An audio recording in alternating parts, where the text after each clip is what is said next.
Tonight we present Brotherhood, a collaborative poetry reading from two poet brothers, Ron and Greg Carey. The reading will be interspersed with songs from Phila Grace.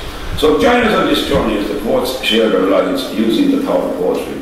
Before we invite them to read, a brief introduction to them both. Ron Carey is originally from Limerick and now lives in Dublin. Ron only began to write poetry seriously in his 60s. He has won numerous national and international awards for poetry. He holds a diploma in literature and creative writing from the Open University and a master's in English from the University of South Wales. His poetry collection, Distance, the Brotherhood Press, was shortlisted for the Forward Prize, Best First Collection, UK and Ireland. Ron has facilitated very successful creative writing courses in Dublin and Limerick. Greg Carey is originally from Limerick and now lives in Shannon. Greg has been writing sporadically throughout his life, but began writing seriously in later years. He has been published in a variety of journals. His poem, Do We Become the Thing We Love, in memory of John who was sent forward for the Forward Prize some years ago. Greg holds a BA in English and Philosophy and an MA and PhD in Philosophy. His debut poetry book, News from Inside, the Brotherhood Press, a combination of his poems and paintings, has been very well received. Now, Phila Grace will sing a song to set the scene and then we carry on. Phila Grace. Good evening and very warm welcome to you all. And I was trying to think of a song about brothers during the week, and I found a lovely song by a lovely Irish rock group, Code 9. It's not normal for me to be singing rock now, I'm more folk singer. So this is an interpretation, but the words are lovely and it's a lovely melody. And so,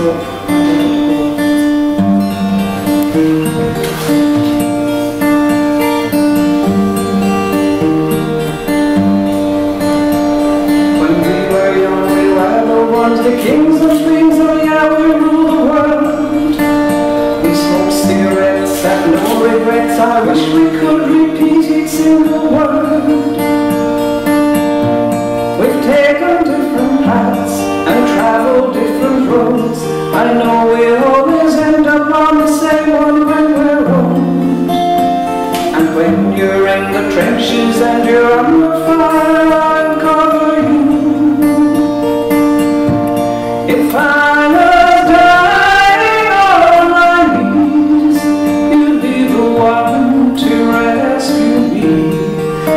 And if you were drowned at sea, give you my lungs so you could breathe. I've got you, brother. I've got you, brother. I've got you, brother.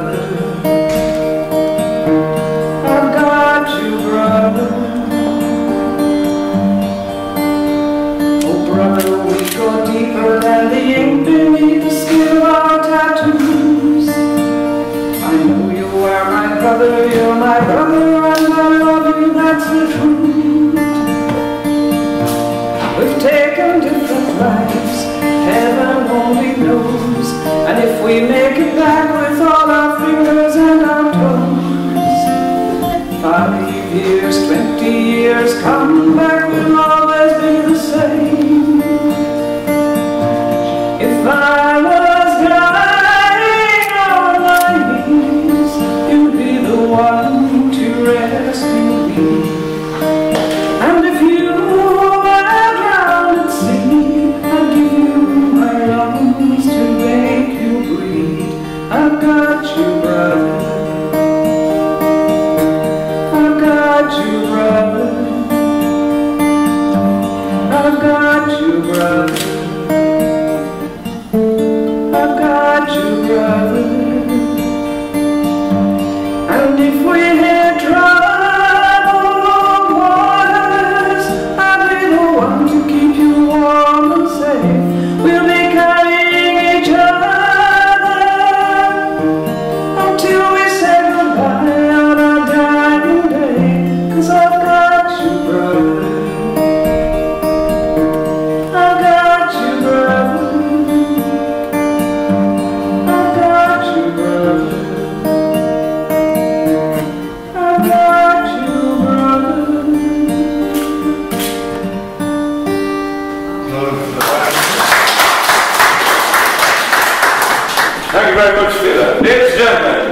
Ron and Greg Carey.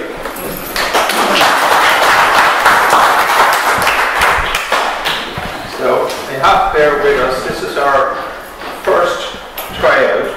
We don't know all the words off by heart. And it's our first stop on our word tour. New York, Hong Kong, Balance. Okay, so we'll just start with short history. Our grandfather, William Carey, was a watchmaker and jeweller who had a business in Parnell Street here. At one time, he had the contract to maintain Tate's clock, where you may know where it is. The older people probably do. Eventually, our Aunt Lily, who was a tremendous woman, ran it as a second-hand clothes shop, and some people might remember that. I was born there after the war. I won't say the date, but I was a baby boomer. Ron is so much older than I am. My brother Liam was a baby, and I was 4 when we moved to Ballinanty. And Greg was born soon afterwards.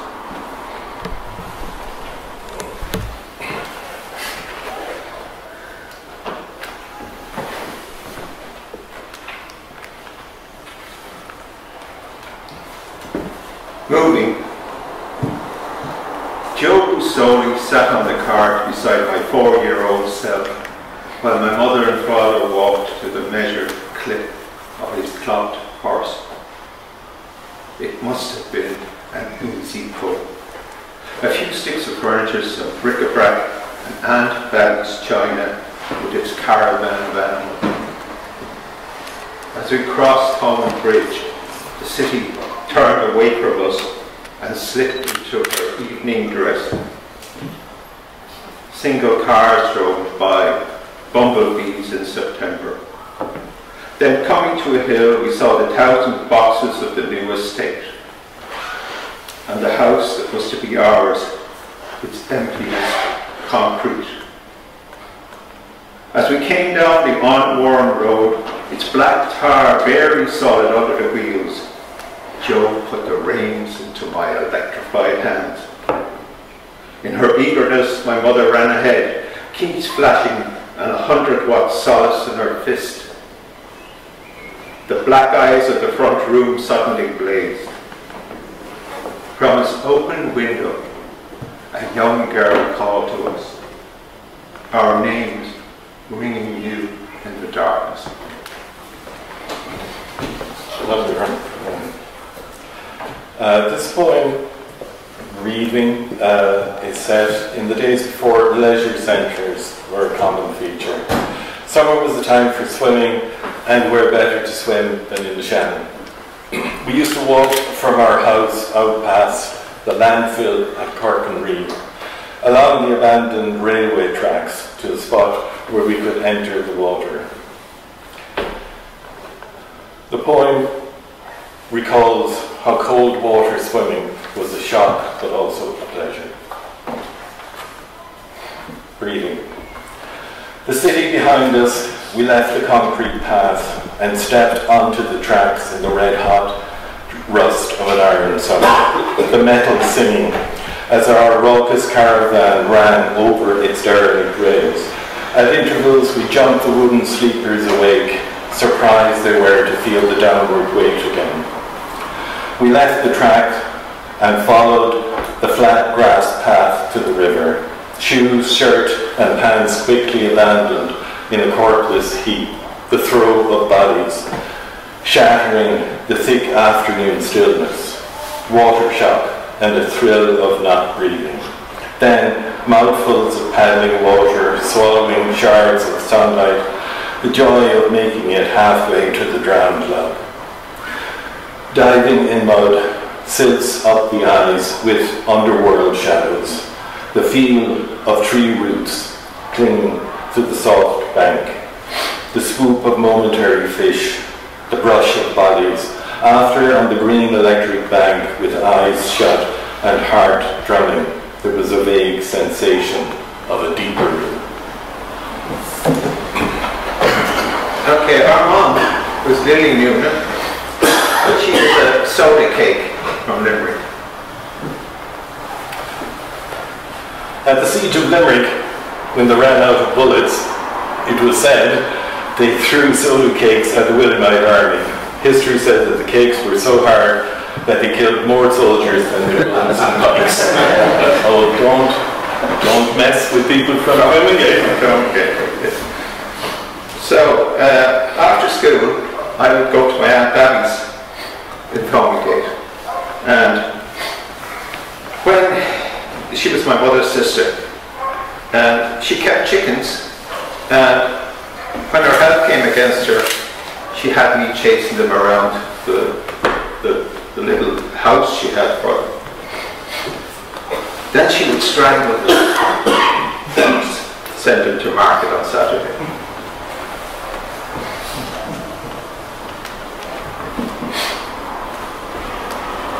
Chicken. My Aunt Betty wore a shawl, black as midnight in a country lane. It framed her face, eyes sharp as my mother's, and a nose that would have been Caesar's, but definitely belonged to the Noonans. Her legs were gone, and she used mine to round up the chickens condemned for Saturday's market. No easy task, but Days of Indian sitars and gurus, of Sergeant Pepper's mystery tour, I read philosophy and wrote haikus. In the days of army coats in Vietnam, the days of protests at night with candles. While your journey from the future took me 9 months round our sun, welcome to our planet of blue and green and gold. In this perfect imperfection, your story will be told. The gifts I have to give you are the gifts you've given me. The splendor of the mountains, the blue, majestic sea, the crunch of snow in winter, an apple summer's day, a kiss of love at bedtime, and fate enough to pray. My final gift, this poem, whatever is its claim, I wrote to show we loved you before we knew your name.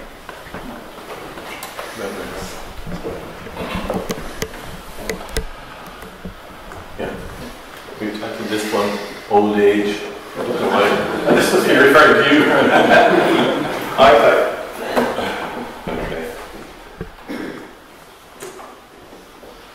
From the coal shed in our younger days to this point where I'm dismantling a timber shed in later years, sheds seem to hold a significant place in my life. On this occasion, the dismantling of a shed caused me to think about all the things that had been put away and how dismembering reminds me that only change is real and that all compounded things will eventually pass away.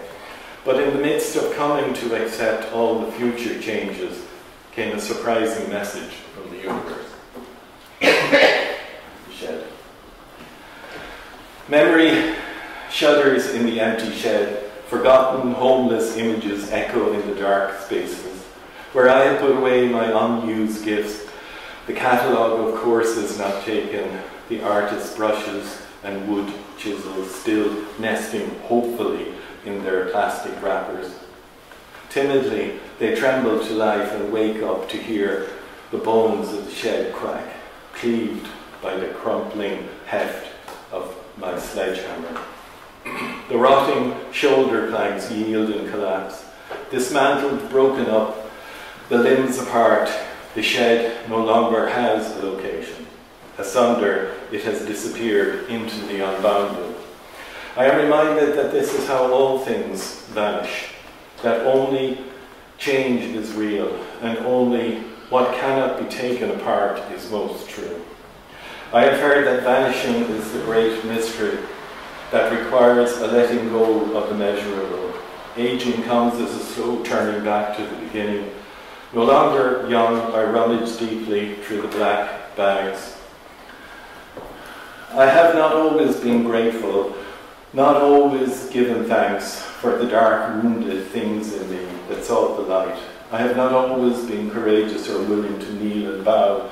I worked hard to change, to be more aware and more mindful, but standing still like a tree or a shed is hard. I know I practiced it for many years. My body sunk deep in meditation, my mind a torrent of resistant planks. But there were moments of pure wakefulness and total presence and glimpses of an eternal openness before the door collapsed. I ask myself if I am brave enough to dissolve into the secret pattern of things, to become part of the radiant essence of light that branches up over the trees faithfully every morning outside my window. There is, I know now, more change and more letting go to come. Meanwhile, from the back of Bob's rubbish removal truck, an action man figure defiantly, flamboyantly takes flight and lands at my feet. So this poem is called Songs for Older Life, and it's from this book. It's my latest book in which I highlight people who came into their own in the afternoon, evenings and twilight of their lives. And I'll let you in on a secret. My research shows that people who participate in any creative field live much longer. They are very happy and too busy to stop.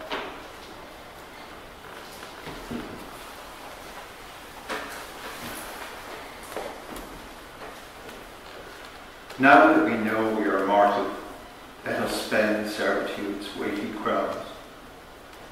Now that we know the sun will rise without us, let us ignore the grey sheets on the laundry floor of the sky and go into the rain-forgiving world. Now let us tongue the fruits that smack the lips with surprise, learn the difference between something rare and something common, and see God's beauty in both. Now is the time to remember we once were creatures who climbed the cloudy mountains just to breathe, who grew old beneath the cooling stars and listened to the tuning notes of heaven. We look for God everywhere, then in each other, calling this the soul and this the life exalted. Now that we are wise enough to know, let us leave these chains in the dust. Let us give love back 100-fold to the people who love us and forgiveness to those who need it.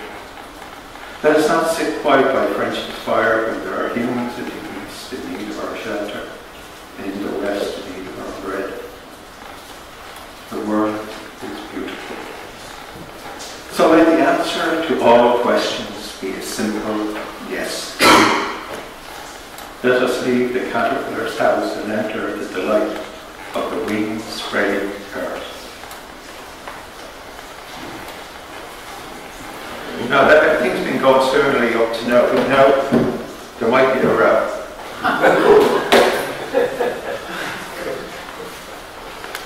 Do you want to explain? Well, we lived near Tuman Park before it was developed. And when it was being developed, our house was locked. And several of our pets and that were buried in the backyard. So Ron, some time ago, wrote a poem called My Dog is Buried in Tuman Park because that's where he is now. Now the controversy is that we were standing around, Liam, you were there. We were standing around, I think we're standing where our house used to be. And Greg said, oh, the dog must be buried here. So I wrote a poem where Greg said that really is his poem.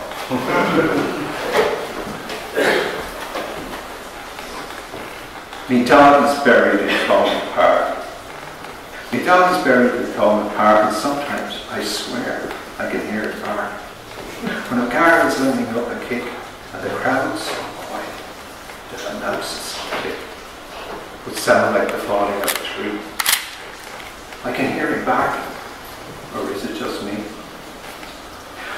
I was born and raised in Knockmachine, a fine old road that could easily be seen as the first in line of the parks for pets. But that in the end made no difference.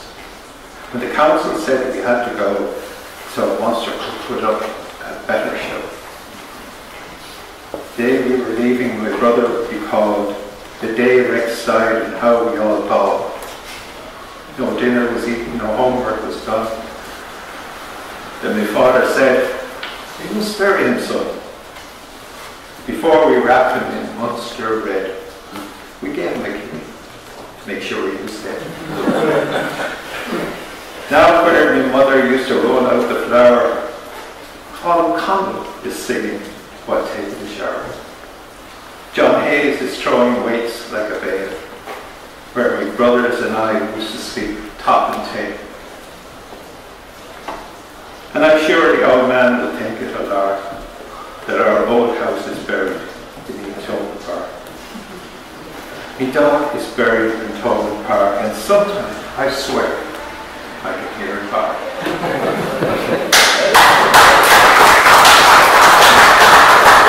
Thank you guys for walking with us through our memories. Yeah, you kind of let us indulge ourselves a bit there, and it's something we always wanted to do. And I really appreciate you coming out and supporting us. Really, really, really.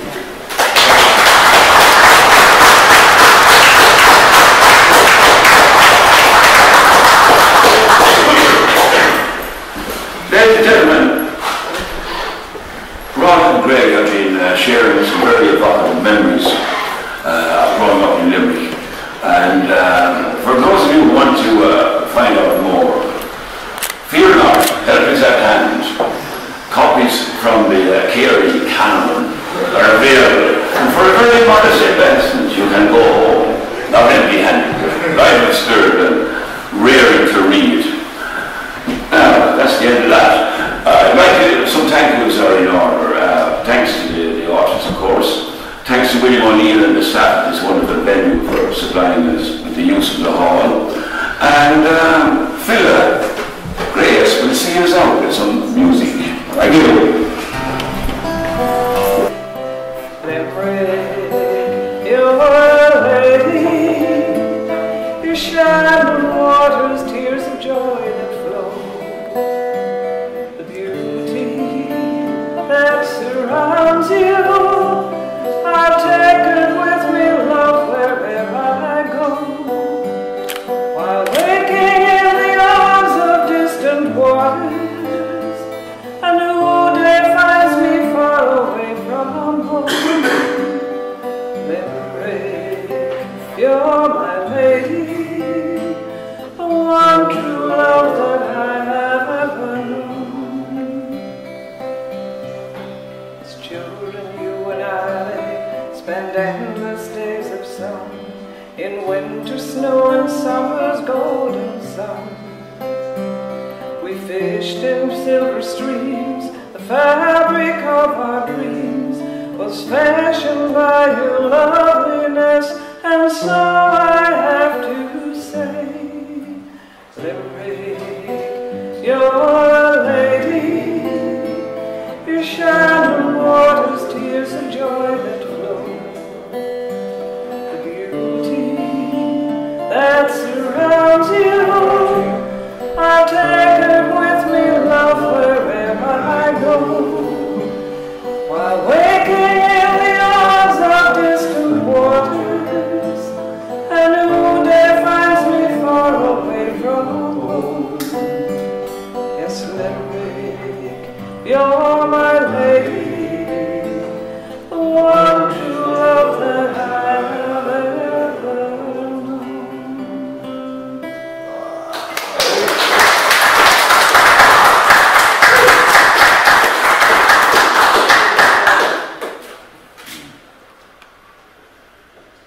The only thing I want to say is Mayor to see how it's because I'll be coming to an end on the 7th of June, but I'd say maybe with the transfer to also will be the 10th and 12th of June. There's 15 candidates now, but there is one. But just listen there to the lovely memories there of childhood in Limerick. To me now tonight, these are the real Limerick heroes, and I'm delighted to announce that I'm giving a mayor reception to Dominic Taylor here tonight for his services. The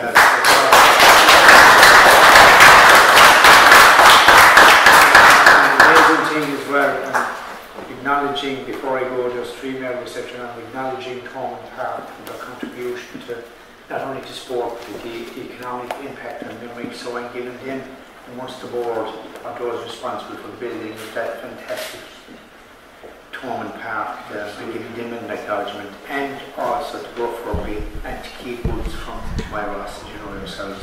And then I'm also acknowledging Brentford Care Centre that were never recognised over the years, and for all the lovely care and palliative care they're given to human beings just before they die, the kindness, and basically giving people dignity with death.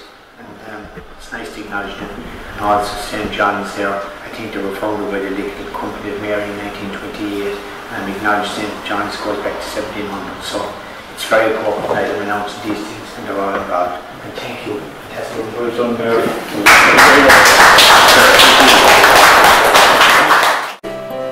Limerick, you're a lady, you shine the waters, tears of joy that flow. The beauty that surrounds you, I take it with me, love, wherever I go. While waking in the arms of distant waters,